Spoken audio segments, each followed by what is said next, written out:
This week I went to the theater to see two movies, both of which just so happen to be extremely meta, have long titles, have crazy kaleidoscope posters, and have references to two beloved movies featuring cute animated characters. Of course, I am talking about Everything Everywhere All at Once and The Unbearable Weight of Massive Talent.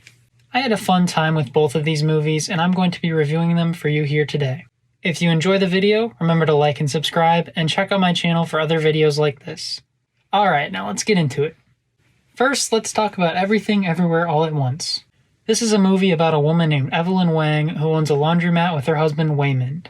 They are having trouble filing their taxes, and then eventually a bunch of crazy shit goes down, but I won't go too much more in depth than that because if you haven't seen it, it's really just something you have to experience for yourself. This is the type of movie where it helps to go in with zero knowledge and absorb as much as you possibly can. It is one of the most unique and creative movies I've ever seen. There's so much happening and it's a lot to take in all at the same time, which you probably already gathered from the title, but every single second of it is an absolute blast. It's both hilariously original and heartfelt at the same time. It's just mind-blowing to me how imaginative this movie is. I can't imagine how anyone could come up with some of these ideas and visual gags, but all of the comedy was right up my alley.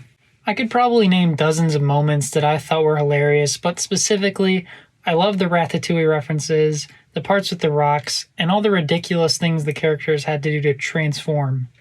I don't know if transform is the right word, but if you've seen the movie, you know what I mean. The performances by all the main cast are amazing, with Yo and Quan showing an impressive amount of range especially. The message about finding yourself in an infinite universe with infinite yous where nothing really matters is profound yet grounded in the relationships of this small family. It is also an expertly directed movie as well. The visuals are stunning and it's hard to even describe them because of how varied the environments and the worlds are. The special effects are very impressive, and with a budget of around $25 million, you can tell they stretched it as far as they could. Especially when other sci-fi blockbusters can cost over 5 times as much and not even look half as good as this. The effects have a very ethereal look to them because of how vibrant and chaotic they are, which merges very well with the story. I love the fight choreography too. Since there's so much variations in the different versions of Evelyn, it's so cool to see the different movements and how they're translated into her fighting styles.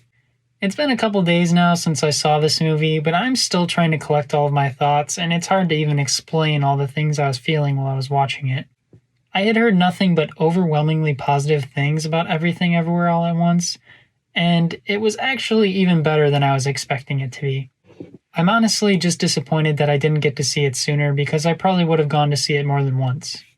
One of the best things about this movie has to be how rewatchable it is. Now, I know what you're probably thinking, but Henry, you just said you only saw it once, so how can you say it's rewatchable? Well, I wanted to rewatch it as soon as it was over, so if that's not a testament to how rewatchable it is, then I don't know what is. There's probably a bunch of small jokes and details that I missed on my first watch, and I cannot wait to see it again. I'm going to give Everything Everywhere All at Once a big old 10 out of 10 because giving it anything less than that just does not seem fair. I'm sure there's going to be people calling this movie overrated in no time, but unless you really love being a contrarian or just hate being happy, this is something that everyone needs to see at some point. It's a fun movie that is so much different than everything else we are getting nowadays, so please go see it as soon as you can, and then go see it again so they keep making stuff like this. Next, we're going to talk about The Unbearable Weight of Massive Talent. For those of you that don't know, this is a movie starring Nicolas Cage where he plays himself. He's having trouble finding work as an actor, so he takes a job at a birthday party for a rich guy named Javi, played by Pedro Pascal. Eventually, they become great friends and start writing a screenplay together while Nick Cage goes undercover for the CIA. It's kind of all over the place, but what really works about this film is the chemistry between Cage and Pascal, and the fact that the plot and the writing is very meta. The story is definitely pretty slow to get started, and the comedy is lacking in the beginning, but it still has its moments. It's honestly more sad than funny at first, because it's just Nick Cage being depressed with his career and his family shitting on him the whole time. But when he actually meets up with Javi is when it starts to get going. There are some very funny moments between the two of them, and the rest of the movie was so fun to watch. I wouldn't say that there are necessarily a ton of laugh out loud moments, but it was hard for me to watch this without a huge grin on my face the whole time. Some of the funniest moments include the part where Nick Cage is on the verge of passing out during his first spy mission, and there is actually a hilarious drug trip scene, which is surprising considering how many of these cringy trip scenes there have been in recent years. But the general banter between the two of them is still the best part, and it seems like they are having a lot of fun with it. Plus, the love for Paddington 2 is a huge bonus as well. The plot is a little more of a mixed bag for me, though. Like I said before, the beginning is quite slow, but once it picks up in the middle, it's a ton of fun. But the ending didn't play out the way I hoped it would. I liked how the story was directly reflecting what was happening in their screenplay. I just wish the ending could have been a little more inventive, I guess. I appreciate how meta it is just in concept alone, but if it would have taken it a bit further, I think this could have been a great movie. Don't get me wrong, the self-aware ending is still funny, but not as funny as something completely unexpected. Like, can you imagine if the ending instead involved Pedro Pascal being behind the whole thing, and everything was fake, and he was actually just shooting it all as a movie without Nick Cage even knowing? That is probably about as meta as it gets, and that's more along the lines of what I was hoping for from this. I'm sure there are plenty of other endings that could have been super meta and played better off what the story was building up instead of what we got. I wouldn't say I'm the biggest Nick Cage fan, but I have a lot of respect for the work he's done, especially some of the more compelling projects he's done over the last few years like Pig and Mandy. I appreciate that this movie is able to pay respect to his legacy as both a talented actor and an internet pop culture icon.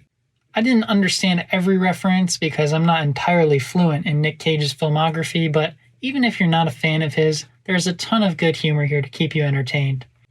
The Unbearable Weight of Massive Talent is not perfect, but it's an enjoyable film that I had a lot of fun with, and if you're a big Nick Cage fan, or just a fan of movies in general, then I definitely recommend this. I'm going to give this movie a solid 6 Nick Cages out of 10.